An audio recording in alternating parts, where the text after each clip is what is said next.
윤석열, 김건희 이제는 선을 넘었습니다. 민주당과 조국혁신당은 윤석열이 선을 넘기를 기다렸던 것처럼 총공세에 나섰습니다. 윤석열이 이렇게까지 급해져서 실책들을 남발하고 있는 데는 다 이유가 있습니다. 이제 윤석열을 끌어내릴 수 있게 됐다는 목소리도 나오고 있습니다. 오늘도 구독, 좋아요와 함께 정치사수 시작해 보겠습니다. 윤석열 대통령이 9일 야당 단독으로 국회를 통과한 순직 해병 수사 방해 및 사건 은폐 등의 진상규명을 위한 특별검사의 임명 등에 관한 법률안을 국회로 돌려보냈습니다. 대통령실은 이날 공지를 통해 윤 대통령이 한덕수 국무총리 주재 국무회의에서 의결된 순직 해병 특검법 제2요구안을 제가했다고 밝혔는데요. 대통령실은 어제 발표된 경찰 수사 결과로 실체적 진실과 책임 소재가 밝혀진 상황에서 야당이 일방적으로 밀어붙인 순직 해병 특검법은 이제 철회돼야 한다고 강조했습니다. 이어 나라의 부름을 받고 임무를 수행하다 사망한 해병의 안타까운 순직을 정치적 기도를 가지고 악용하는 일도 더 이상 없어야 한다며 다시 한번 순직 해병의 명복을 빌며 유족의 깊은 위로의 말씀을 전한다고 덧붙였습니다.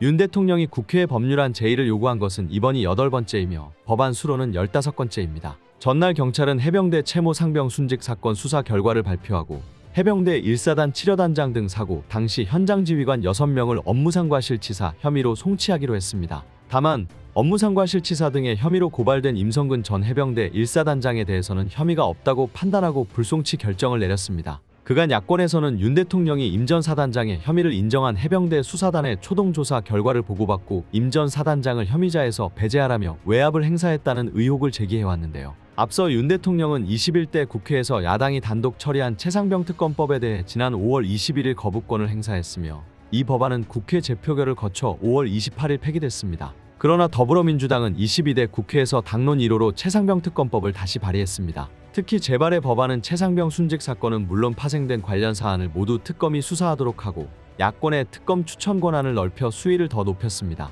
그동안 대통령실은 특검 추천권을 야당에 부여한 최상병 특검법이 대통령의 공무원 임명권을 침해하며 삼권 분립에 어긋나는 위헌적 법안이라는 입장을 고수해왔습니다. 2024 나토 정상회의 참석을 위해 미국을 방문 중인 윤 대통령은 이날 최상병 특검법 제2요구안이 국무회의를 통과한 지 약 3시간 만에 하와이 현지에서 이를 제가했습니다. 대통령실은 애초 나토 정상회의 참석 이후 제2요구안을 제가하는 방안도 검토했으나 전날 임 전 사단장에게 혐의가 없다는 경찰 수사 결과가 나오면서 이날 제2요구권을 행사한 것으로 알려졌습니다. 야당에서는 일제히 들고 일어났습니다. 조국혁신당은 9일 윤석열 대통령이 해병대원 특검법에 거부권을 행사하자 국회 제2결에 실패하면 윤석열 특검법을 발의하겠다고 밝혔습니다. 조국혁신당 국회의원 일동은 이날 오후 국회 소통관에서 기자회견을 열고 벌써 15번째 거부권 행사다. 해외 순방 중인 윤 대통령은 전자결제 방식으로 해병대원 특검법에 제2요구권을 제가했다며 대한민국은 민심을 정면으로 거슬러 도전한 대통령을 가만두지 않는다. 조국혁신당은 그 민심을 받들겠다고 했습니다. 황운하 조국혁신당 원내대표는 윤 대통령이 거부한 특검법을 국회에서 제2결하기 위해 총력을 다할 것이라며 국민 눈높이, 민심을 거론하면서도 이번 특검법에 반대했던 국민의힘 의원들 설득에도 나설 것이라고 했습니다. 황 원내대표는 그럼에도 끝내 국회 제2결에 실패한다면 조국혁신당은 윤석열 특검법을 발의할 것이라며 박정훈 전 해병대 수사단장의 재판과 고위공직자범죄수사처 수사에서 쏟아진 수많은 증거와 증언이 윤 대통령을 가리키고 있기 때문이라고 설명했습니다. 이어 해병대원 특검법으로 수사 외압의 진상을 규명하려는데 윤 대통령이 거부했다. 그래서 이제는 윤 대통령을 수사 대상으로 하는 특검법이 필요하다며 조국혁신당은 대통령 윤석열의 순직 해병 수사 방해 및 외압 진상규명을 위한 특별검사법을 야당들과 함께 발의할 것이라고 강조했습니다. 황 원내대표는 윤 대통령의 배우자 김건희 여사의 그림자도 어른거린다. 김 여사가 임성근 구명 로비의 주요 창구였다는 정황도 드러나고 있다며 김 여사도 윤석열 특검의 조사 대상이 될 것이라고 경고했습니다. 그러면서 오는 7월 19일 최해병 순직 1주기를 맞는 날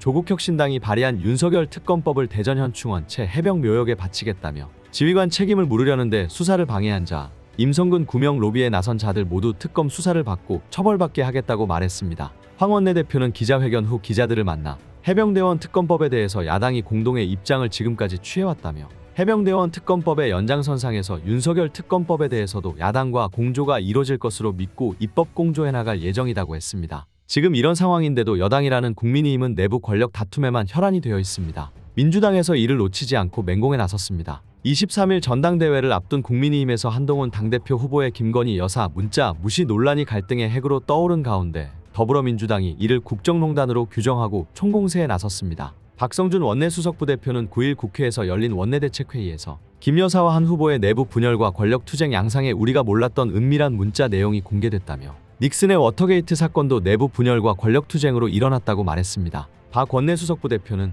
김 여사와 한동훈 전 법무부 장관이 정치적 동지였다는 것을 이 문자들로 확인할 수 있었다며 국민의 준엄한 경고와 심판이 이어질 것이라고 했습니다. 앞서 일부 언론을 통해 지난 1월 김 여사가 당시 비상대책위원장이었던 한 후보에게 명품 가방 수수 의혹에 대해 대국민 사과를 하겠다는 문자를 보냈고 한 후보는 이에 답하지 않았다는 사실이 전해지자 국민의힘 내부에서는 책임 논란이 불거졌는데요. 특히 민주당은 김 여사가 보낸 문자 중 댓글팀 활용을 여론 공작이라며 강하게 비판했습니다. 진성준 정책위 의장은 만일 김 여사가 댓글팀을 운영했고 자신들의 정적을 공격하는 여론 공작을 벌인 것이라면 결코 용납할 수 없는 국정농단이라며 김 여사가 언급한 댓글팀의 실체가 무엇인지 분명히 밝히라고 공세를 폈습니다. 윤종군 원내대변인도 이날 KBS 라디오 전격시사와의 인터뷰에서 권한이 없는 사람이 국정에 개입하는 것이 국정농단이라며 이번 사건은 당연히 국정농단이고 대통령과 김 여사가 집권여당의 전당대회 당무에 개입하는 것이라고 말했습니다. 이어 집권여당의 전당대회가 때 아닌 유치하고 천박한 이런 1심 논란으로 너무나 유치하게 진행되고 있어 안타깝다고 했습니다.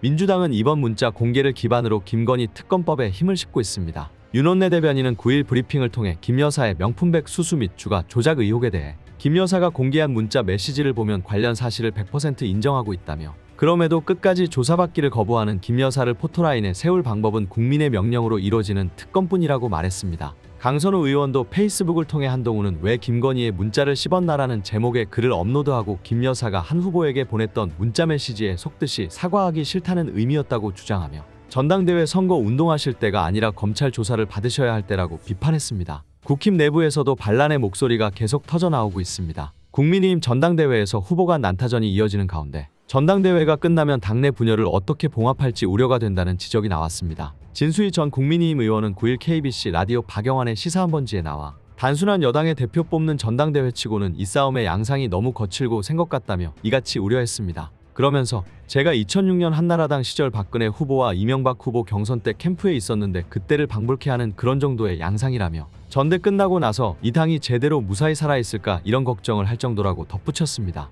이어 이 문자 파동을 보면서 양쪽 다에 대해서 이해나 납득이 안 간다며 한동훈 위원장 입장에서는 당시 총선 예비 후보들의 간절히 원하는 것이 용산에서의 입장 표명이었는데 그것을 읽고 넘겼다는 것은 후보들 입장에서는 화날 일이라고 꼬집었습니다. 또 김건희 여사 입장에서도 본인이 사과의 결단이 섰다면 대통령을 설득하든지 비서실장을 설득할 수 있었을 텐데 문자 메시지만 5번을 보냈다는 것은 이해가 안 된다고 덧붙였습니다. 진 전 의원은 결국 이게 전대를 앞두고 이런 진흙탕 싸움으로까지 번지게 된 것은 굉장히 유감스럽고 어떻게 마무리될 수 있을지도 우려스러운 대목이라고 강조했습니다. 윤석열이 정권을 잡은 지 2년입니다. 그런데 공정과 상식은 이미 사라진 지 오래고 나라 자체가 망해가고 있습니다. 당장 끌어내리지 못한다면 앞으로 남은 3년간 대한민국의 미래는 아무것도 기대할 수 없을 겁니다. 오늘 내용은 여기까지입니다. 유익하셨다면 구독과 좋아요 한 번씩 부탁드립니다. 대한민국이 바로 서는 그날까지 정치사수가 함께하겠습니다. 감사합니다.